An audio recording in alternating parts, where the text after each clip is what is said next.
In the headlines, the European Commission has proposed doubling direct funding to Greenland to 530 million euros as Europe moves to counter growing US influence on the island.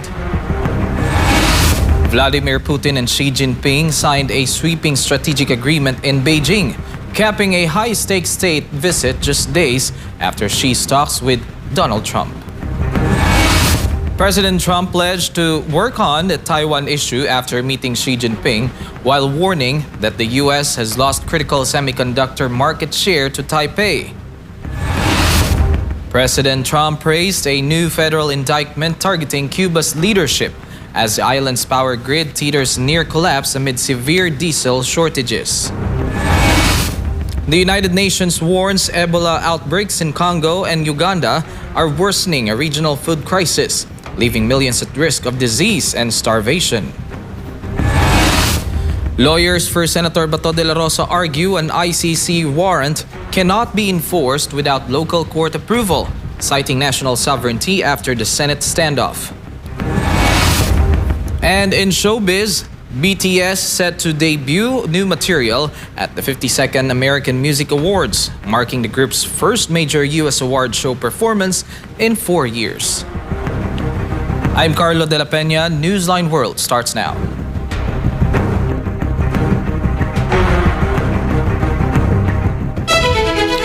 The European Commission has proposed nearly doubling its direct funding to Greenland to 530 million euros in a direct bid to counter surging American influence in the Arctic. Speaking of the capital in Nuuk, the European Commissioner Joseph Sikela stressed that Europe has fundamental interest in the region, even as a special envoy from the Trump administration lands on the island to push for US base expansions. More this report from Paul Matibon.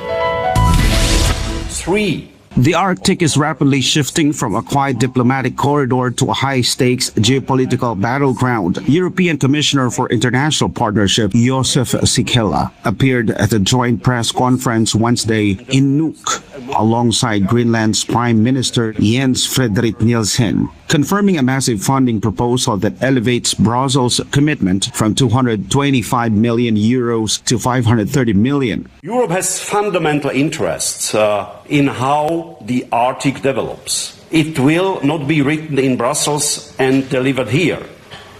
Greenlandic input and this formative stage is one of the central reasons for my visit.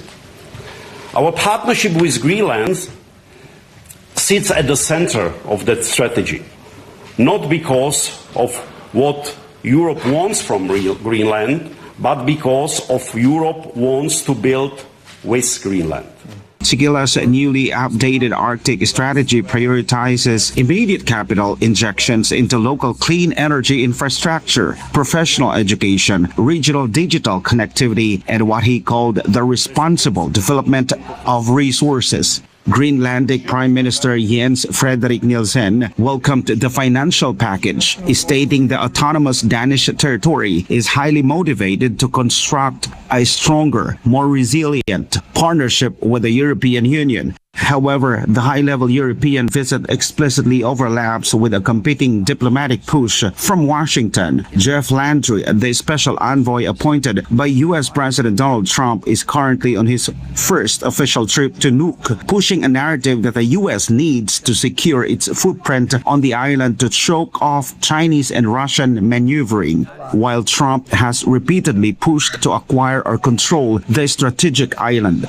Prime Minister Nielsen downplayed any immediate alignment shifts. In Greenland, in terms of the United States, we have a working group, we have a dialogue to try to sort things out. We have progress in that dialogue, but we don't see the finish line yet, so we have things to do. It's a sign of strengthening the partnership between EU and Greenland, something we have worked on for a long time, also before the escalation of this Greenland crisis. For Gone to My Country, the Philippines, reporting for Newsline World, this has been Paul Montebon, SMNI News. Iran's top diplomat declared that government officials will neither flee nor flinch from both the battlefield and a negotiating table during a dual commemoration ceremony in Tehran. Prince Tripoli has a story. Senior diplomats, foreign correspondents, and state planners gathered in Tehran to make a double milestone. The 40th day since the targeted assassination of former Foreign Minister Kamal Karazi and the second anniversary of the tragic death of Foreign Minister Hossein Amir Abdullahian. Addressing the assembly on Wednesday, Foreign Minister Abbas Araghchi used the memorial to highlight the survival of state operations after 40 days of devastating cross-border conflict following the joint U.S.-Israeli offensive launched on February 28. Araghchi strongly pushed back against Western psychological warfare, stating that despite targeted airstrikes taking out leadership figures one by one, not a single civil servant or minister has defected, resigned, or requested foreign asylum. بعد از این جنگ، یعنی بعد از 40 روز مقاومت، خیلی ها در سراسر دنیا به زبان آمدند از اینکه مردم ایران رو ما نشناخته بودیم. نیروهای مسلح ایران رو ما نشناخته بودیم.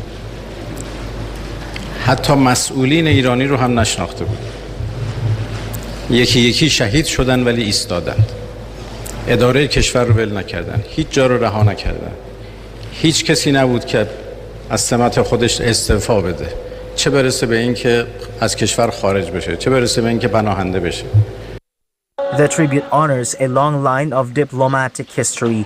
Foreign Minister Kamal Karazi died on April 9 from critical injuries sustained during a joint U.S.-Israeli precision strike that leveled his residence in Tehran and instantly killed his wife. At 81, Karazi was a monumental pillar of Iranian reformist policy, having served as UN ambassador and foreign minister under President Mohammad Khatami. The service concurrently paid homage to Amir Abdullahian, who was killed alongside President Ibrahim Raisi in a catastrophic helicopter crash exactly 2 years ago on May 19, 2024. در عرض یک سال دو قدرت جنایتکار و کودککش اتمی ناجوانمردانه به ایران تاختند. همه قوانین و مقررات بین المللی رو شکستند. ما نیاز به تضمین از قول شکنان و پیمان شکنان نداریم. ما خودمون، مردممون، نیروهای مسلحمون بزرگترین تضمین برای ما هستند. The high-level gathering comes at a delicate standstill for international transit, while a multi-week truce originally brokered by U.S. President Donald Trump remains active on paper to facilitate peace talks in Islamabad. The underlying trade war continues to tighten.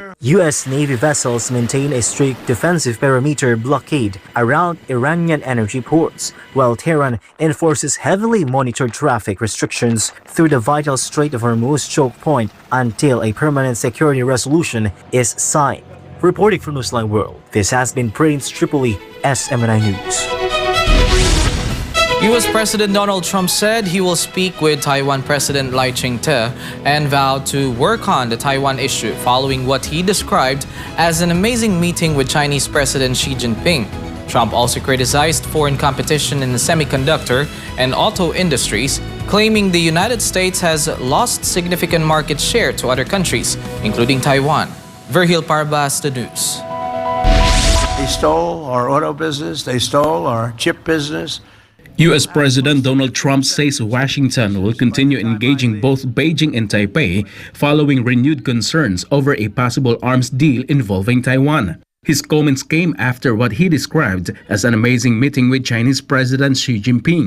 Speaking to reporters, Trump said he plans to speak with Taiwan's President Lai Ching-te and insisted the situation is very well in hand. I'll speak to him. I speak to everybody. We have that situation very well in hand. We had a great meeting with President Xi. It was amazing, actually. It was amazing. Many of you were there. We'll work on the Taiwan problem. Trump did not provide further details on the discussion or clarify whether new arms agreements with Taiwan are being considered. The remarks come amid continuing tensions between China and Taiwan, with Beijing strongly opposing U.S. military support for the island. Meanwhile, Trump also sharply criticized what he described as the loss of America's auto and semiconductor industries to foreign competitors, including Taiwan. He argued that stronger trade policies and tariffs could have prevented a shift in manufacturing and market share overseas. They stole our auto business. They stole our chip business. We'll have close to 50% of the chip business by the time I leave. And right now we have none practically. And we'll have, it was taken by other places. It was taken by Taiwan. I'm not knocking them. I'm saying if they can get away with it. But if you had the right president, that would have never happened. It wouldn't have been allowed to have happened. You would have put tariffs on and you say, that's okay, you can steal our business, but if you're going to sell, if you think you're selling those chips back into us with no tax, you can forget it. Trump did not outline specific policy measures but reiterated his support for stronger trade protections aimed at rebuilding U.S. manufacturing and reducing reliance on foreign semiconductor production. This has been Vergil Parba, your Global Citizen correspondent, reporting for Newsline World. Cambodia paused in solemn reflections as the nation observed its annual National Day of Remembrance, paying tribute to the more than 3 million victims who perished under the Khmer Rouge genocidal regime. Joy Tabanao is the story.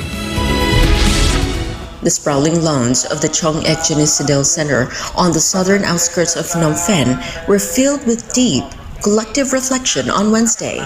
Teams of volunteers were seen bearing massive, ribbon-adorned floral bouquets to the base of the central memorial stupa, while a delegation of Buddhist monks led the crowd in ancestral prayers, lighting incense and candles to honor those lost. The annual remembrance events featured a highly symbolic dramatic reenactment staged by local cultural groups. The theatrical performance vividly captured the harrowing daily hardships, forced labor conditions, and sweeping population displacement endured nationwide under the extremist communist rule of the late 1970s. Phnom Penh Municipal Governor Hong Cheneng led the civic ceremonies, addressing the assembly to outline how this official national holiday serves to restore institutional justice, human honor, and long-term psychological healing to a generation of families across the country. In the state address, municipal leaders reiterated that the Day of Remembrance stands as a permanent barrier against historical revisionism, making sure that future generations remain aware of the catastrophic costs of ideological extremism and societal fracture. The genocidal campaign under the Pol Pot-led Democratic Kampuchea regime lasted for 3 brutal years, 8 months, and 20 days before being overthrown in January 1979. A dark period marked by widespread institutional violence and total social upheaval. Through community-wide prayers and historical education, Cambodia's modern leadership aims to turn the historical scars of the Killing Fields era into a foundational pillar for national reconciliation, social harmony, and long-term internal stability. This has been Joy Tabanao, your Global Citizen correspondent reporting for Newsline World.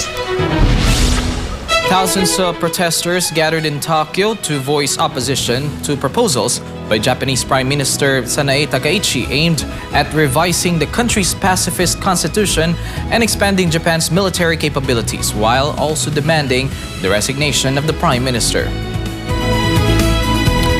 Protesters carrying banners and chanting slogans filled streets in central Tokyo, expressing concerns that proposed constitutional changes could undermine Japan's long-standing post-World War II commitment to pacifism. Demonstrators warned that expanding the military could escalate regional tensions, particularly with neighboring countries, and urged lawmakers to reconsider the proposed revisions. Organizers of the rally said the turnout demonstrated widespread public opposition to moves they said they could alter Japan's security posture and domestic policies. The debate over constitutional revision and military expansion remains a deeply divisive issue in Japan, with strong opinions on both sides as lawmakers consider potential changes to the nation's defense strategy. Up next, Vladimir Putin and Xi Jinping signed a sweeping strategic agreement in Beijing, capping a high-stakes state visit just days after Xi's talks with Donald Trump. President Trump praised a new federal indictment targeting Cuba's leadership as the island's power grid teeters on near collapse amid severe diesel shortages. The United Nations warns Ebola outbreaks in Congo and Uganda are worsening a regional food crisis, leaving millions at risk of disease and starvation. More news when Newsline World returns.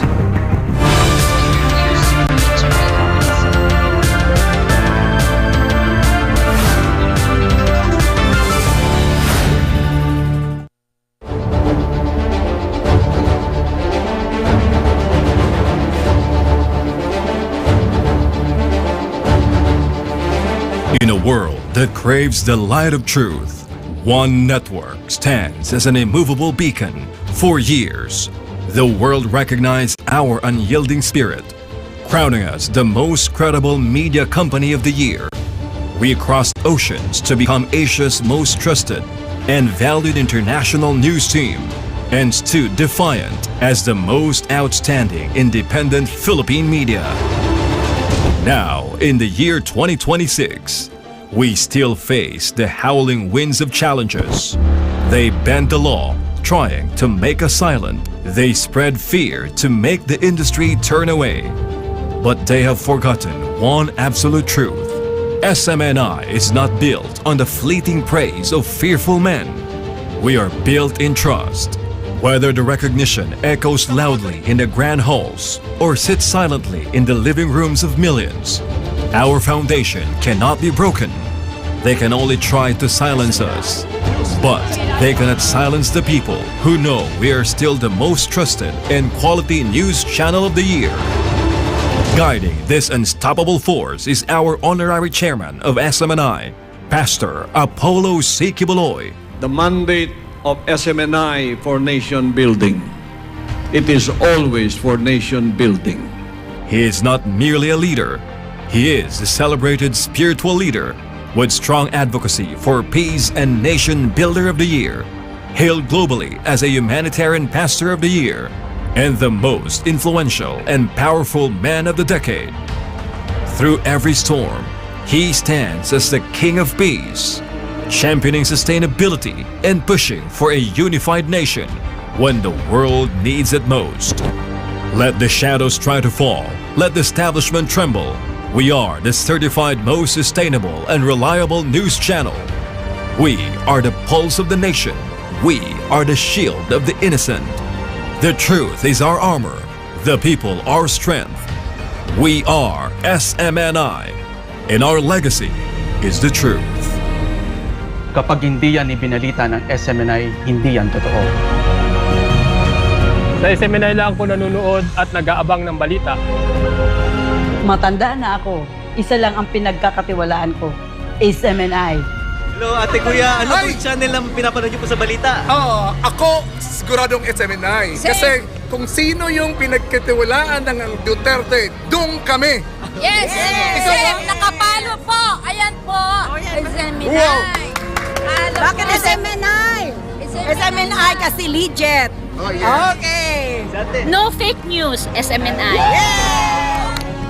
Ngayon po bilang isang OFW at bilang isang Pilipino, in-encourage ko nga yung mga kababayan ko na manood na lang tayo ng SMNI dahil patas ang balita at may puso at malasakit para sa sitwasyon natin sa bansang Pilipinas. Para sa akin, kung ako sa inyo, tumutok kayo sa SMNI dahil dyan lang po tayo makakaasa ng tapat at totoong balita. Anong channel po pinapanood niyo sa balita? SMNI lang po.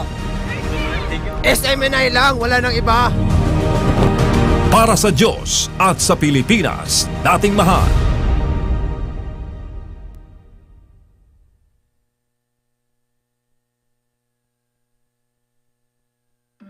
Matunog ngayon ang salitang impeachment sa Pilipinas dahil sa impeachment trial kay Vice President Sara Duterte.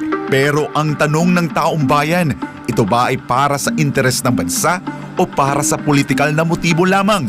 Sa ilalim ng saligang batas, may mga opisyal ng pamahalaan na maaring tanggalin sa pwesto sa pamamagitan ng impeachment. Kabilang dito ang Pangulo, Pangalawang Pangulo, mga mahistrado ng Korte Suprema, mga miyembro ng Constitutional Commission at ang Ombudsman. maaaring ma-impeach ang mga nabanggit na opisyal dahil sa matinding paglabag sa konstitusyon, pagtataksil sa bayan, panunuhol, katiwalian, mabibigat na krimen o pagtataksil sa tiwala ng publiko. Sa kasaysayan ng Pilipinas, ilang matataas na opisyal na ang humarap sa impeachment trial. Noong taong 2000, si Pangulong Joseph Erap Estrada ang unang pangulo ng bansa na humarap sa isang impeachment trial. Taong 2011 naman, si Ombudsman Mercedes Gutierrez ay naharap din sa impeachment dahil sa umano'y kapabayaan sa pag-aksyon sa mga kaso ng katiwalian. Hindi na siya humarap sa pagdinig sapagkat bago pa magsimula ang impeachment trial ay nagbitiw na ito sa pwesto. Noong 2012, si Chief Justice Renato Corona ay napatalsik naman mula sa Korte Suprema sa unang pagkakataon na impeach ang isang Chief Justice matapos mapatunayang hindi niya idineklara ang kanyang Statement of Assets, Liabilities, and Net Worth o SALN ng buo. Ano nga ba ang proseso ng pag-impeach sa isang mataas na opisyal batay sa konstitusyon? Maaaring magsampa ng reklamo ang isang miyembro ng Kongreso o isang mamamayan basta may sumusuportang kongresista. Kapag 1/3 ng mga miyembro ng Kamara ang sumang-ayon, tuloy na agad ang proseso ng impeachment sa Senado. Sa sandaling maaprubahan ito ng House of Representatives, binubuo na ang Articles of Impeachment, isang dokumento na naglalaman ng mga aligasyon o batayan para sa impeachment. Pero tandaan, walang impeachment proceedings na maaaring isampa laban sa parehong opisyal ng higit sa isang beses sa loob ng isang taon. Ang Senado naman ang magsisilbing impeachment court kapag ang Pangulo ang nililitis, ang punong mahistrado ang namumuno, ngunit hindi bumoboto. 2/3 ng mga senador ang kailangan para hatulan ang opisyal. Anong parusa? Pagkakatanggal sa pwesto at diskwalifikasyon na makabalik sa gobyerno. Ang impeachment ay hindi simpleng usapin sa politika. Isa itong seryosong proseso na maaaring makaapekto sa kinabukasan ng bansa. Kaya sa panahong puno ng ingay at intriga, kinakailangan nating maging mapanuri, patas at maging makabayan. Bantayan natin ang katotohanan, pumanig tayo sa hustisya at higit sa lahat, unahin natin ang interes ng sambayanang Pilipino.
Russian President Vladimir Putin and Chinese President Xi Jinping has signed a landmark comprehensive strategic agreement in Beijing, capping a high-stakes two-day state visit with a 47-page joint policy manifesto.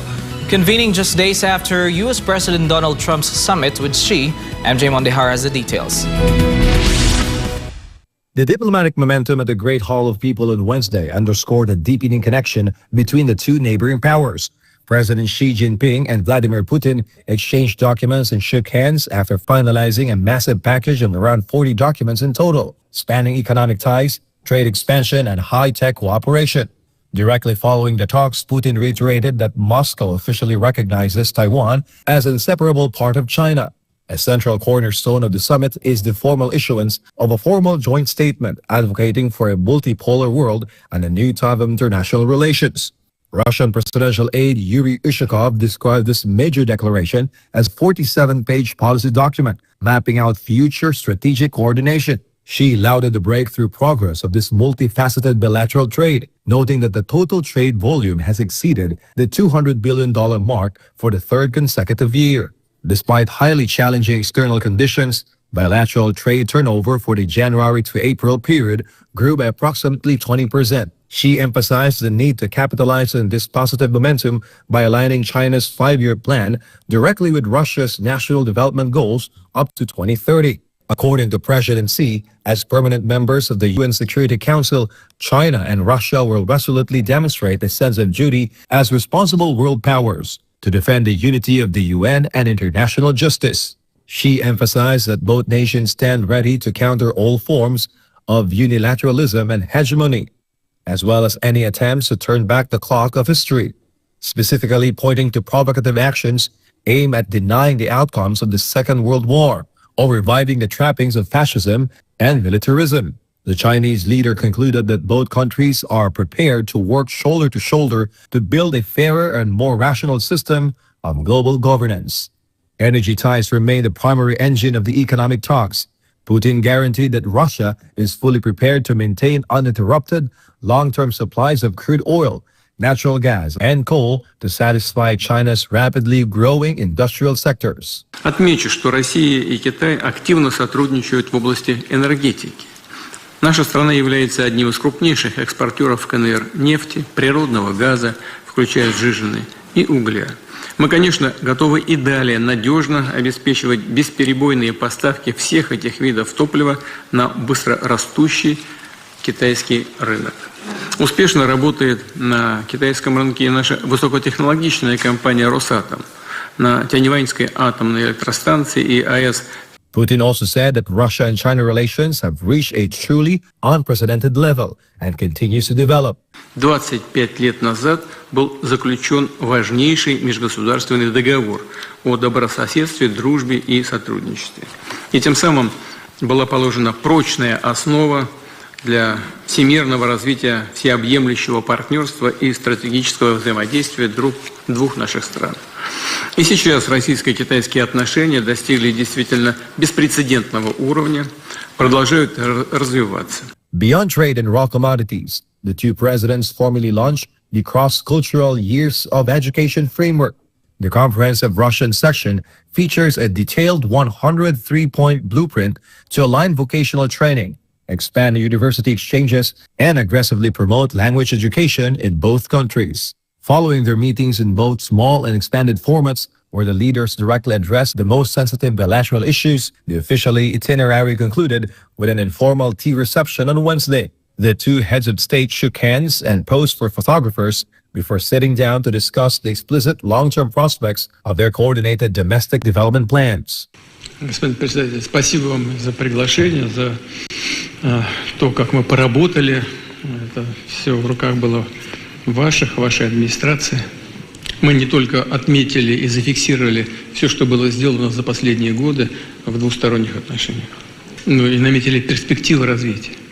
Вы сказали, что работы было много сегодня, и действительно, я сейчас вспоминаю, по каждому вопросу, это же каждый шаг, конкретная работа. Согласен с оценкой, это была успешная, плодотворная, очень насыщенная работа. И, мне кажется, есть основания поблагодарить все наши команды с обеих сторон, которые напряженно работали для организации нашей сегодняшней встречи. В ходе вашего визита мы с вами подписали и были свидетельством множества совместных документов и документов. И самое главное, мы с вами совместно подписали важное совместное заявление, которое отражает сотрудничество между нашими странами в различных северных сферах. Так что я хочу вас поздравить с успешным проведением этого визита, хотя он только на один день. Но итоги большие, богатые, он показывает все реальное и историческое значение отношений между нашими странами. Putin then departed Beijing Wednesday night. With a heavy delegation of deputy prime ministers and industrial chiefs backing the agreements, the Beijing summit serves as a direct blueprint for how the two neighbors intend to merge China's current five-year economic plan with Russia's national development goals leading up to 2030. Reporting for Newsline World, This has been MJ Mondihan, SMNA News. U.S. President Donald Trump praised a federal indictment against Cuban leadership on Thursday, declaring the Caribbean island a failing state amid covert operations to instigate regime change. Jane Cognita has the updates. The White House has significantly escalated its geopolitical offensive against Havana. President Donald Trump addressed reporters regarding the Department of Justice's formal criminal indictment of the Cuban leadership under President Miguel Diaz-Canel Castro. Trump categorized this legal action as a historic victory for the Cuban exile community in Florida, framing the island's current collapse as a direct catalyst for deep administrative changes. We have big news on Cuba, as you know, with the indictment of Castro. So a lot of people have suffered very big, very at levels that few people would understand. Next for Cuba. Well, we're going to see. It's a failing nation. You see that it's falling apart. They have no oil. They have no money. It's a failing nation. The diplomatic pressure campaign is backed by extensive intelligence maneuvers on the ground. Trump confirmed that specialized teams from the Central Intelligence Agency, alongside Florida Senator Marco Rubio, have been heavily deployed to direct localized networks. The administration pointed to severe island-wide infrastructure failures, including total grid blackouts and acute food shortages, as proof that the state has lost domestic control. We had the CIA there. We have Marco is there. Marco's parents, as you know, were from Cuba.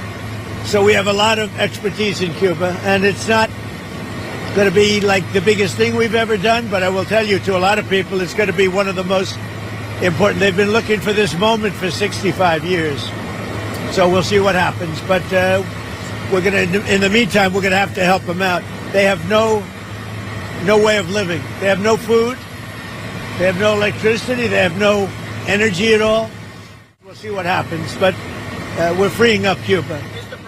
When questioned on whether the U.S. Navy would transition from its current commercial blockade to direct kinetic options, Trump refused to rule out an intervention similar to the recent military push against the Maduro administration in Venezuela. However, he maintained that a full-scale tactical escalation may not be required due to the internal decay of the state. This has been Jane Cognita, Global Citizen Correspondent, reporting for Newsline World.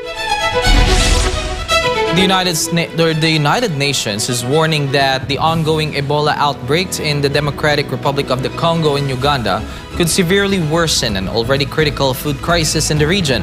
With the virus spreading beyond its initial epicenter, officials say millions of lives are now at risk of both disease and starvation unless access constraints are immediately overcome.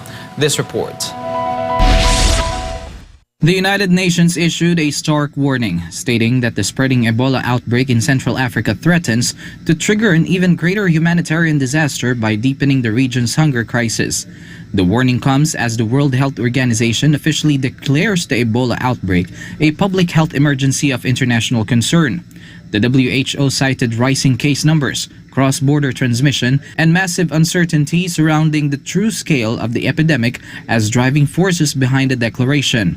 In response, the health agency has allocated an additional $3.4 million from its contingency fund for emergencies to help contain the virus. At UN headquarters, Stefan Dujarric, spokesman for UN Secretary General Antonio Guterres, relayed an urgent message from teams working directly on the ground. On the ground, our colleagues at WFP are telling us today that the Ebola outbreak could worsen food insecurity unless access constraints are overcome and assistance is scaled up. The viral outbreak is moving rapidly, with official numbers painting a grim picture of the situation across borders. As of May 19, the Democratic Republic of the Congo has recorded more than 500 suspected cases of Ebola and at least 130 deaths. The virus has also crossed international lines into neighboring Uganda, which has now confirmed 2 cases, including 1 death. UN Secretary General Antonio Guterres has called for an immediate, coordinated global effort to address these escalating humanitarian needs and tackle the emerging challenges head-on. The outbreak is colliding with an existing hunger emergency, making the impact of the virus potentially much more lethal for local populations. Currently, a staggering 26.5 million people in the DRC are facing severe food insecurity.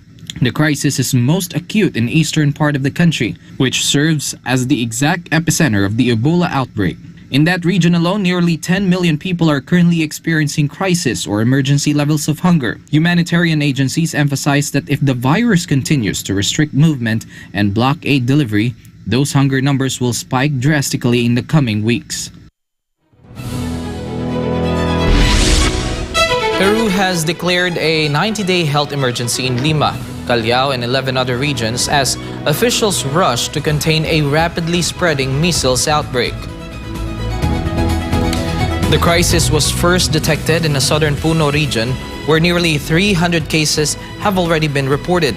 In response, the Ministry of Health has suspended in-person classes in the province of San Roman for any school that fails to reach a 90% student vaccination rate. Health brigades are now deploying door-to-door and running school campaigns to immunize eligible residents up to 59 years old. Authorities warn that virus is highly contagious, with one sick person potentially infecting 12 to 18 others, while misinformation continues to fuel vaccine refusal. Officials are urging the public to open their doors to health workers, wear face masks, and seek immediate care if symptoms appear, as initial containment strategies have so far failed to stop the spread. The camp of Senator Ronald Bato de la Rosa has fired back at critics after the senator faced an arrest warrant from the International Criminal Court. His legal team explains why the order holds no weight without the approval of local courts. Daniela Paulita reports. Critics are questioning incumbent Senator Ronald Bato de la Rosa's avoidance of the arrest warrant issued against him by International Criminal Court or ICC. They ask if the senator is innocent, why did he evade the NBI personal task with serving the warrant? To critics, his avoidance of authorities is a clear sign of guilt. But during a PDP Laban press conference in Quezon City, the senator's legal team clarified the reasoning behind his actions. According to Attorney Israelito Dorion, the arrest warrant did not pass through the competent courts of the country. The lawyer explained that under our constitution, only local judges in the Philippines have the power to issue an arrest warrant after a personal determination of probable cause. The senator's camp emphasized that avoiding an illegal arrest is not fleeing the law, but defending human rights guaranteed by our constitution. Therefore, they say it is only right for the senator to protect himself against an order that is void in the Philippines. Such instances should now pass through our Philippine courts. It has to be the Philippine court warrant of arrest that would bind Senator Bato de la Rosa. Based on Article 89 of the Rome Statute, the very treaty that established and gave life to the ICC, the arrest of an accused must pass through the legal system of the host country. The Rome Statute also clearly states that the ICC does not have its own police force, meaning it cannot bypass the laws and processes of the Philippines. If it involves deprivation of liberty nga, kailangan dumaan yan sa ating mga korte because we have our own constitution, we have independence, we are independent as a nation, then we should assert our Philippine sovereignty.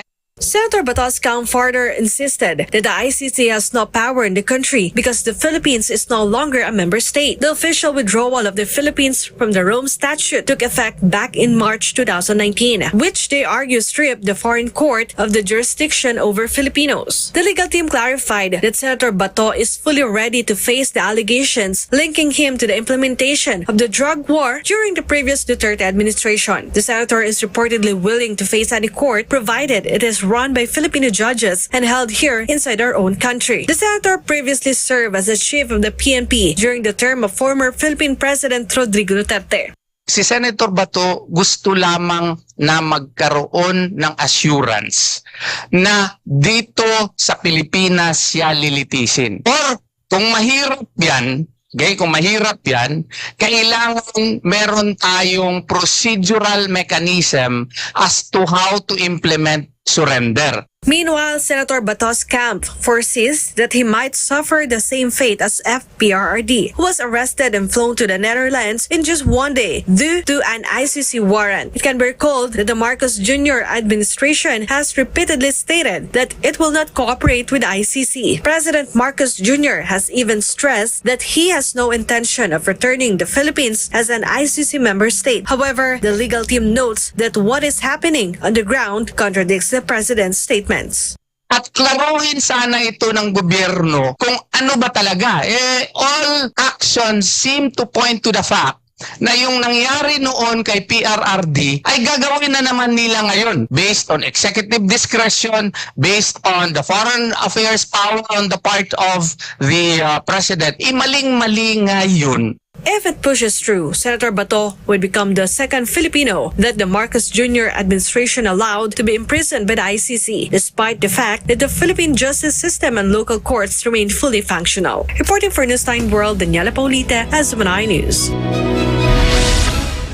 The clock is now ticking for Vice President Sara Duterte.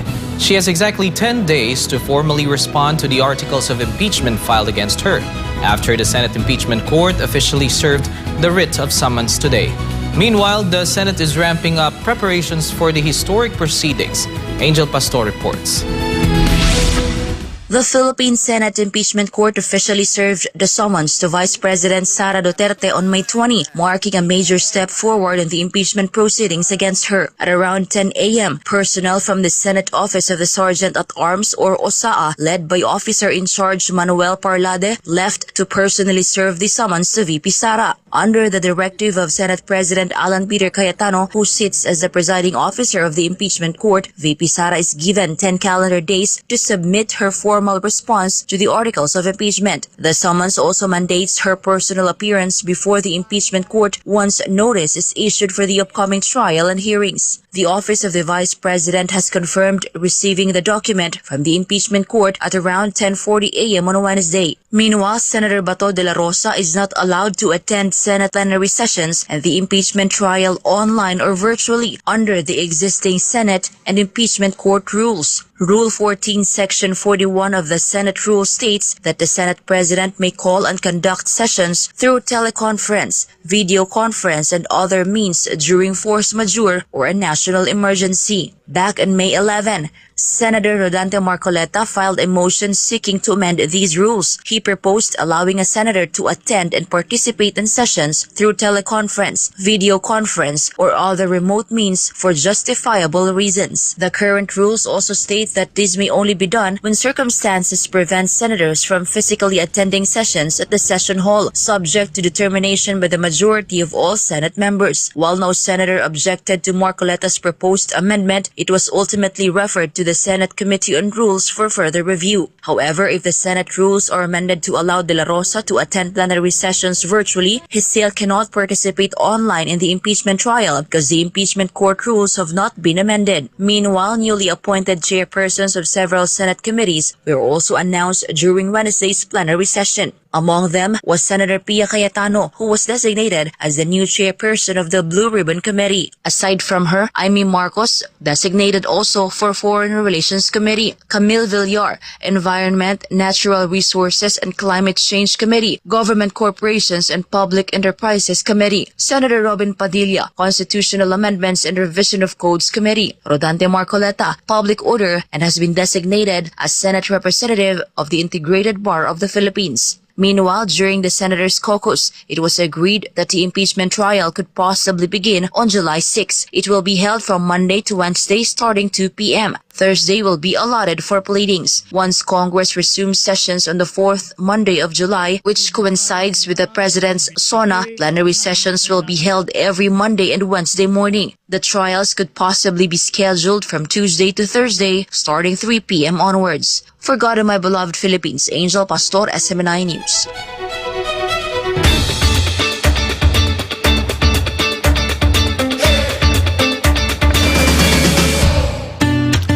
Long dismissed as an unwanted green growth, moss is now being used as a powerful tool to fight urban pollution, produce oxygen, and absorb carbon dioxide. In London, climate tech startup Alive Labs has unveiled a revolutionary and eco-friendly living wall. Stella Maris has the news. Turning dull, gray concrete structures into active, breathing urban environments, Alive Labs, a London-based climate tech startup, has officially unveiled its innovative living wall infrastructure. Founded by architect Nicholas Naidu, the company combines advanced material science with specialized botany to cultivate modular panels of resilient moss on a patented bioreceptive concrete substrate known as terranite.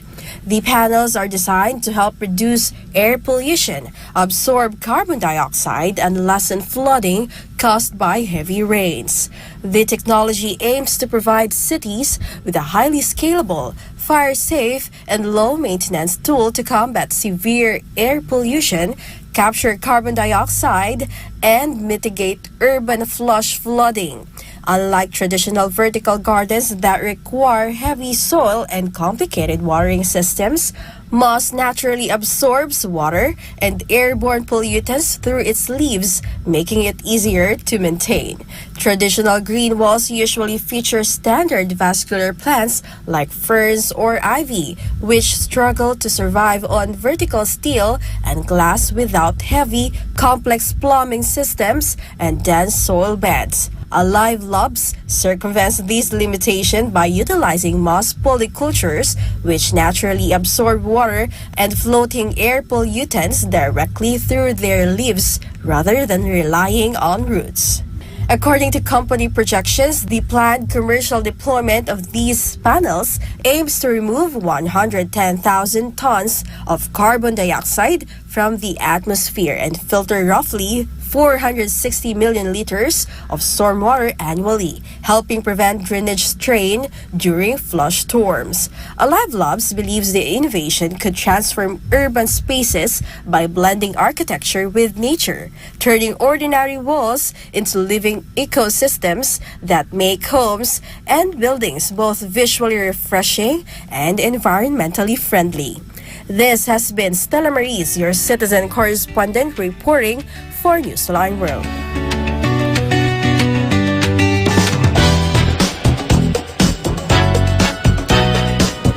K-pop supergroup BTS is officially set to perform at the 52nd American Music Awards on May 25, sparking global excitement among fans ahead of one of the night's most anticipated appearances.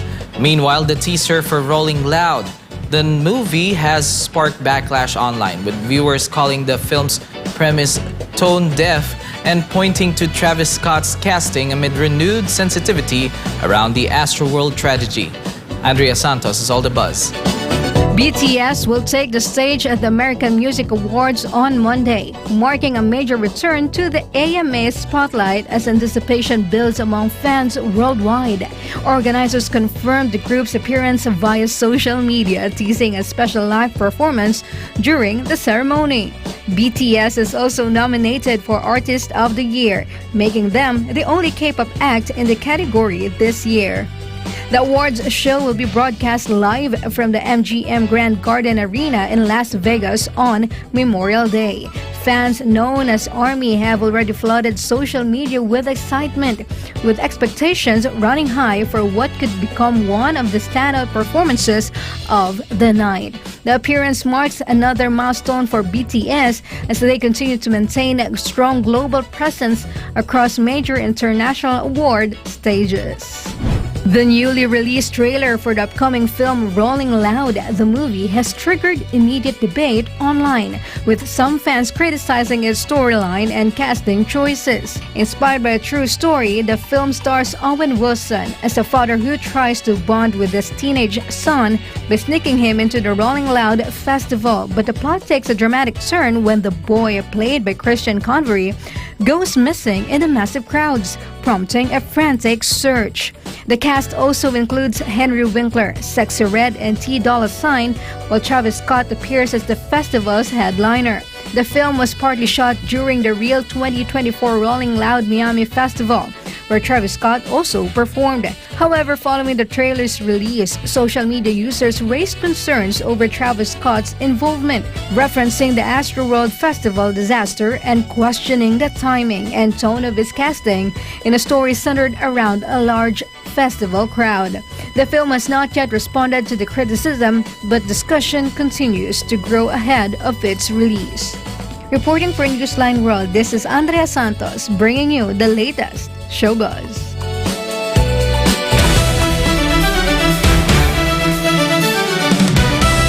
In latest sports updates, Alex Ayala of the Philippines and Indonesia's Janice Chen continue to make history as they carry Southeast Asian pride on the big stage at Roland Garros. Meanwhile, the New York Knicks staged a massive comeback to defeat the Cleveland Cavaliers 115-104 in overtime of Game 1 of the Eastern Conference Finals. This report.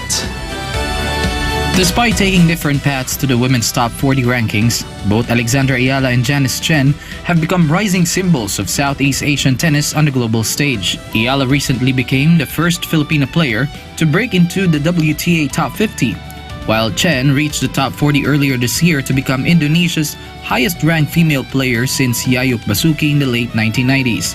The two players, who have occasionally teamed up in doubles, earned the nickname Sisters because of the growing support they receive from fans across Southeast Asia. Filipino supporters continue to follow Ayala in tournaments around the world, while Chen is also drawing strong attention as she represents Indonesia's massive tennis fan base. Thailand's Lanlana Tarudi and Mananchaya Sawangkao are also nearing the top 100, adding to the region's growing presence in women's tennis. With young talents now breaking barriers internationally, Southeast Asia is steadily making its mark in one of the world's biggest tennis stages. Meanwhile, down by as many as 22 points in the fourth quarter, the Knicks rallied behind Jalen Brunson's 38-point explosion to pull off a stunning 115-104 overtime victory against Cleveland. Brunson led an explosive late-game run, helping New York erase a 93-71 deficit before tying the game in the closing seconds of regulation.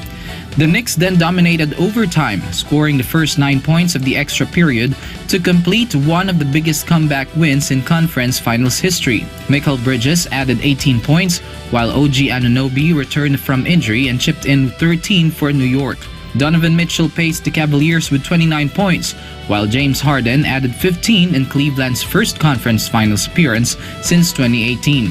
The Knicks are now 2 wins away from reaching their first NBA Finals since 1999, with Game 2 set for Thursday in New York. And before we end, may you be inspired with the words of the sun.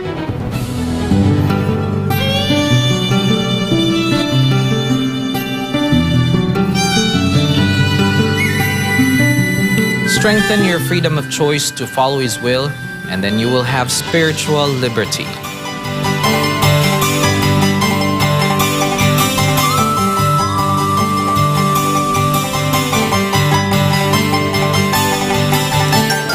And that's all for today's edition of Newsline World. For God and my beloved country, the Philippines, I'm Carlo de la Peña. Thank you for watching. Goodbye.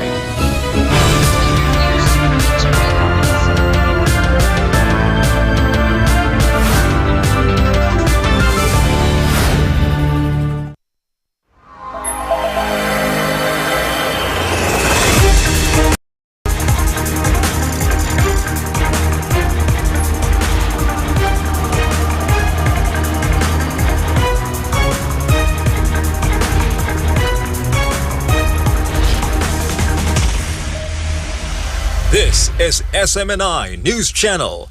Truth that matters.